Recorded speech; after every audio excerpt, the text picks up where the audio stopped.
انسان کے اندر ضمیر بھی ہے اور انا بھی۔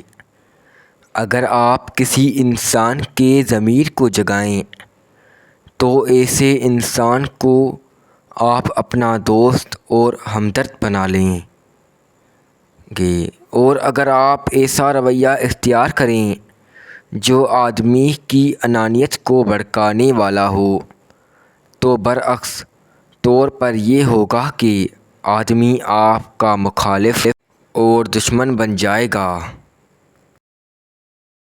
ہر شخص کے اندر آپ کا ایک دوست انسان چھپا ہوا ہے اور اسی کے ساتھ آپ کا دشمن انسان بھی۔ آپ کا ایک رویہ اس شخص کو آپ کا دوست بنا دیتا ہے اور آپ کا دوسرا رویہ اس کو آپ کا دشمن بنا دیتا ہے۔ اب یہ آپ کا اپنا حوصلہ ہے کہ آپ دونوں میں سے کس کا انتخاب کرتے ہیں۔ جب آپ برے سلوک کا جواب برے سلوک سے دیں تو فریق ثانی کے اندر انتقامی نفسیات جاگ اٹھتی ہے۔ وہ آپ کے لیے پہلے سے بھی زیادہ بڑا مسئلہ بن جاتا ہے۔ اس کے برعکس اگر آپ برے سلوک کا جواب اچھے سلوک سے دیں گے تو فریق ثانی کے اندر شرمندگی کا احساس جاگ اٹھے گا۔ وہ خود اپنے آپ کو ملامت کرنے لگے گا۔ اس کا یہ جذبہ خود ہی اس کو مجبور کرے گا کہ وہ آپ کے بارے میں اپنے رویہ کو درست کر لے۔ آدمی کو چاہیے کہ وہ کسی معاملے کو اپنے انتقامی جذبے کی تسکین کا مسئلہ نہ بنائے بلکہ اس کو صرف حل کی نظر سے دیکھے۔ اختلاف فطرت کے قانون کے مطابق ایک مثبت ظاہرہ ہے۔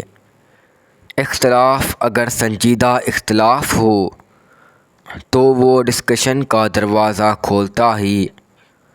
لوگ اس پر سنجیدہ اظہار رائے کرتے ہیں جس سے زیر بحث مسئلے کے نئے نئے پہلو سامنے آتے ہیں۔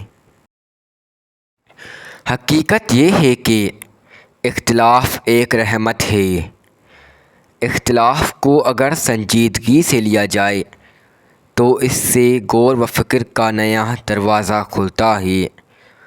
البتہ اس کی ایک شرط ہے کہ گفتگو کو ہار جیت کے معنی میں نہ لیا جائے بلکہ موضوع کو تحقیق کی معنی میں لیا جائے۔ بحث کے دونوں فریق اپنی ذات کو الگ کر کے زیر بحث مسئلہ پر تبادلہ خیال کریں۔ اجتماعی زندگی میں بار بار ایسا ہوتا ہے کہ کسی نادان یا کسی فسادی آدمی سے آپ کو کوئی تکلیف پہنچ جاتی ہے۔ اکثر حالات میں اس کا بہترین حل یہ ہوتا ہے کہ ابتدائی تکلیف کو برداشت کر لیا جائے، کیونکہ اگر ابتدائی معمولی تکلیف کو برداشت نہیں کیا گیا اور اس کا جواب دینے کی کوشش کی گئی تو فریق ثانی اور زیادہ بھڑک اٹھے گا۔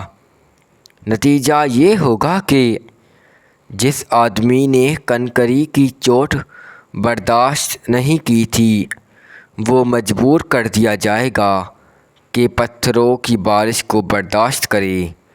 زندگی کا راز یہ ہے کہ آپ کے باہر اگر آپ کے خلاف نفرت اور بغض پایا جاتا ہو تو آپ اس نفرت اور بغض کو اپنے اندر داخل نہ کریں بلکہ اپنے کو قابو میں رکھ کر اپنے اندر محبت اور درگزر کے جذبات کی پرورش کریں۔ باہر کی دنیا آپ کے ساتھ برائی کا معاملہ کرے تو آپ بھلائی کی ضرورت میں اس کا جواب دیں۔ یہی طریقہ زندگی اور کامیابی کا طریقہ ہے۔ اگر آپ بھی ویسے ہی ہو گئے جیسا ماحول تھا تو یقیناً آپ مقابلہ کی اس دنیا میں کامیاب نہیں ہو سکتے۔ یہاں سوال کرنے والے نے گویا یہ پوچھا تھا کہ زندگی کے معاملات کو درست طور پر چلانے کے لیے جامع نصیحت کیا ہے؟ اس کے جواب میں آپ نے فرمایا کہ اس معاملے میں ماسٹر فارمولہ غصہ نہ کرنا ہے۔ دوسرے لفظوں میں یہ کہ کامیاب زندگی کا راز اس چیز میں ہے جس کو آرٹ آف اینگر مینجمنٹ کہا جاتا ہے۔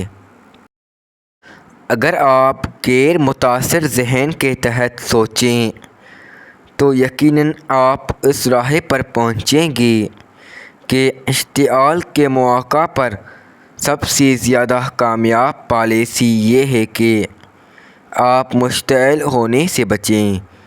آپ جوابی اشتعال کے بجائے تحمل کے ساتھ صورتحال کا مقابلہ کریں۔ اسی طرح غصہ، انتقام اور جھنجھلاہٹ کے ساتھ جو راہ قائم کی جائے وہ کبھی معتدل راہ نہیں ہوتی۔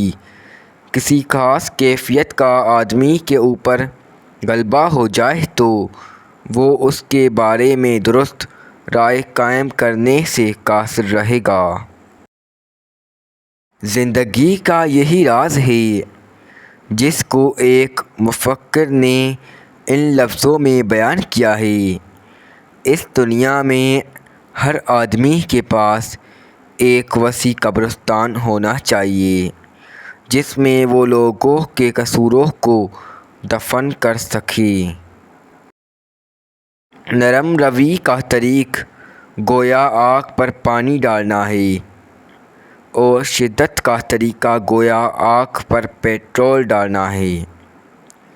پہلا طریقہ آگ کو بجھاتا ہے اور دوسرا طریقہ آگ کو مزید بھڑکا دیتا ہے۔